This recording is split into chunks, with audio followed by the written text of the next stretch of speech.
Hey guys, it's TJ's Customs back again. We have this Rochester all broke down and cleaned. Here's the bottom plate.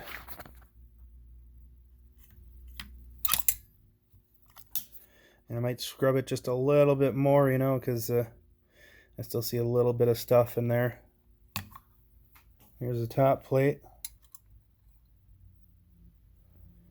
We're going to take some of these parts out, but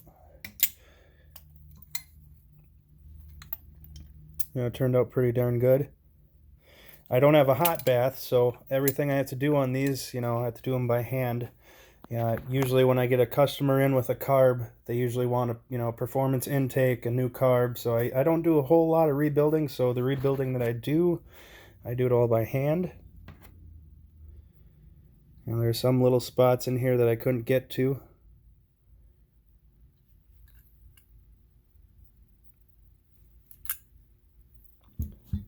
But here's all the crud that I got out of that carb. All the carbon, dirt. Pretty nasty, huh? Surprised the darn thing even started. Oh, and here's a fuel filter. This little guy is pretty nasty, pretty clogged up. It's one of the reasons why it wouldn't stay running, wouldn't stay idled. But I took that off and I got this all cleaned out too. Sorry for the shaking. I have tremors. It kind of sucks. But what you gonna do? So now all these, maybe some of the old gaskets, old parts, what I'm gonna do is I'm gonna let this sit here. I got a few other jobs that I gotta do yet today and some tomorrow. So we're gonna be resuming this rebuild here on Friday. Next time you see this carb, it'll be all put together and ready to go back on the car.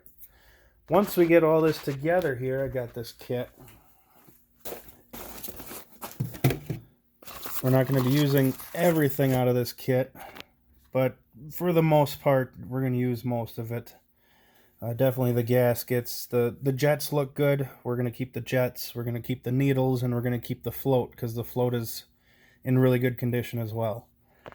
But once we get this rebuilt, we'll get it over to the customers, and we'll probably do another video of us dropping the fuel tank, and then cleaning it out, pumping it out, cleaning the lines, and also cleaning the fuel pump itself.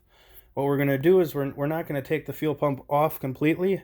We're going to run pressurized cleaner through one end of the hose, and we're going to spray it out the other end of the hose.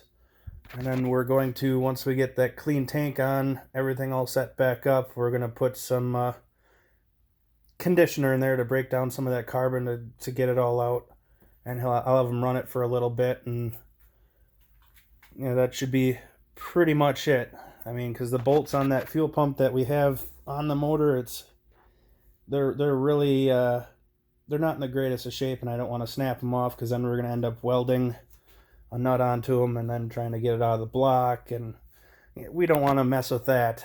I mean, if worse comes to worse, we will, but I think with this rebuild here, getting all this crud out, flushing the lines, flushing the tank, maybe even running a new fuel line, because it only runs one fuel line. You got one from the tank all the way up to the front. There's no return lines like in a newer system. But yeah, keep checking back. We'll probably have another video on Friday of this complete back together. Let us know what you'd like to see more of. We're constantly doing stuff, so let us know. And don't forget to check out this weekend. We'll probably have another mini-sode of our parking lot rebuild, which is on a 99 Firebird with a 3.8 Gen 2. And right now we have it down to the heads. We're going to be sending the heads out. And yeah, just keep checking back with us. Thanks for watching. See you guys later.